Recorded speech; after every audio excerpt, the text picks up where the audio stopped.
বাবা, তুমি এত সকালবেলা কোথায় গিয়েছিলে? এতটা দেরি করে বাড়ি এলে? সকাল সকাল মাঠে গিয়েছিলাম রে মা। সেখানে কিছু কাজ ছিল। এখন ভাবছি একটু পরে আবার যাব মাঠে। এখন যেতে হবে না বাবা, তুমি এখন বিশ্রাম নাও। আর আমি ভাত রান্না করে রেখে দিয়েছি, সেটা এখন খেয়ে নাও। চল মা, খেয়ে নি। মা, তোকে অনেক কাজ করতে হচ্ছে বল। না বাবা, এ আর এমন কি কাজ, এটুকু কাজ তো করতেই হবে। হ্যাঁ মা, তোকে অনেক কষ্ট করে কাজ করতে হয়। আজকে ঘরে সেরকম কিছু ছিল না, তাই জন্য আলু আর ডাল রান্না করেছি। ঠিক আছে মা, চল খেয়ে নি। এই নাও বাবা, তারপরে কিছুক্ষণ বিশ্রাম নাও, দিয়ে আবার মাঠে যাবে। যাই, এখন বাইরে কিছু কাজ আছে, সেটা করে আসি। তার নাম রিনা। সে খুব বুদ্ধিমতী মেয়ে। তার বুদ্ধিতে সে গ্রামের বড় বড় মানুষকেও হার মানিয়ে দেয়।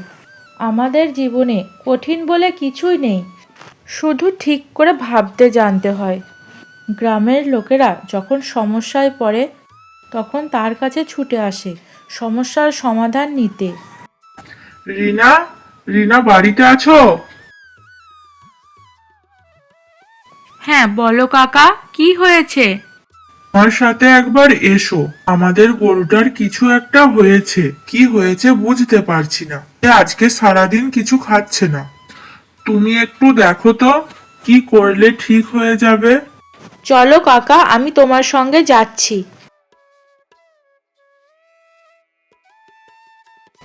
তুমি গরম পানিতে লবণ মিশিয়ে খেজুরের রস দিয়ে দাও, আর চোখে অল্প সরিষার তেল লাগিয়ে দাও। দেখো, ভালো হয়ে যাবে।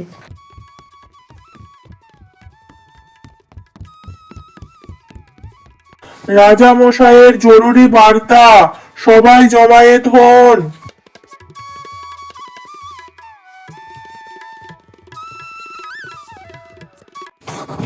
রাজ্যের রাজপুত্র এক অভিশাপে বন্দী। ধাঁধা না সমাধান করতে পারলে তিনি চিরতরে বেহুশ হয়ে যাবেন। যে বুদ্ধিমান এই রহস্যের সমাধান করতে পারবে, তাকে মহান সম্মানে সম্মানিত করা হবে। এটা তো অনেক বড় ব্যাপার। কে পারবে এমন কাজ? ধাঁধা? জাদুর অভিশাপ? রিনা চুপচাপ শুনতে থাকে। রাজপুত্র বিপদে আছেন। যদি বুদ্ধি লাগে তবে যেতেই হবে। যদি কিছু সমাধান করতে পারি। গ্রামের লোকেরা চমকে ওঠে। রিনা, তুই এত বড় কাজ পারবি? চেষ্টা না করলে জানবো কিভাবে? আগে চেষ্টা করে দেখি। যদি পারি তাহলে সমাধান করার চেষ্টা করব।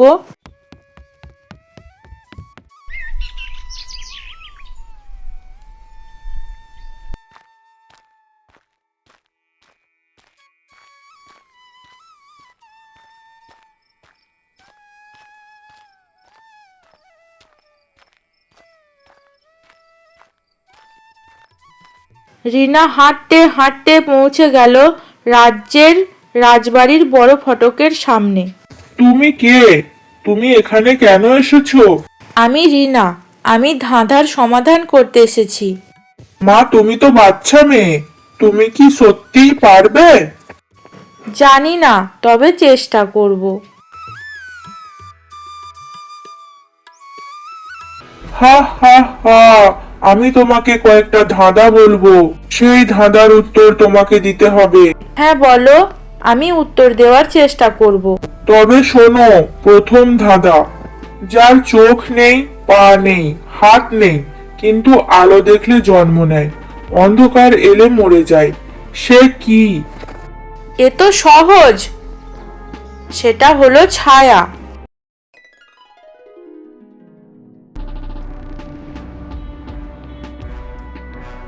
বাহ, তুমি সত্যিই অসাধারণ। তুমি পরের ধাঁধাটা শোনো। তুমি যত নাও ততই পিছনে ফেলে যাও, সেটা কি? এটা হলো পদচিহ্ন। শেষ ধাঁধা শোনো। এটা হলো সবচেয়ে কঠিন। যে জিনিস কখনোই ভাঙে না, ভাঙলেই সবার মুখে হাসি ফুটে ওঠে, সেটা কি? ওটা হলো ভোর। ভোর হলে মানুষ হাসে, কাজ শুরু করে।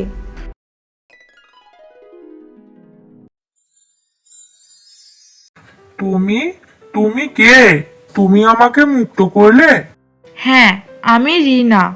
আজ থেকে তোমার নাম থাকবে রাজ্য জ্ঞানী রিনা। তুমি এ রাজ্যের রাজপুত্রকে বাঁচিয়েছো, জন্য আমি তোমাকে কিছু উপহার দিতে চাই। এই নাও মোহর, এটা তোমার জন্য।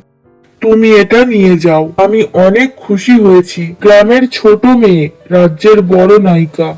রাজামশাই, তবে এখন আমি আসি। রিনা আমাদের গর্ব। তোমার বুদ্ধি সারা রাজ্যের সম্পদ। আমি তো গ্রামের মেয়ে, আমার শক্তি আমার গ্রাম।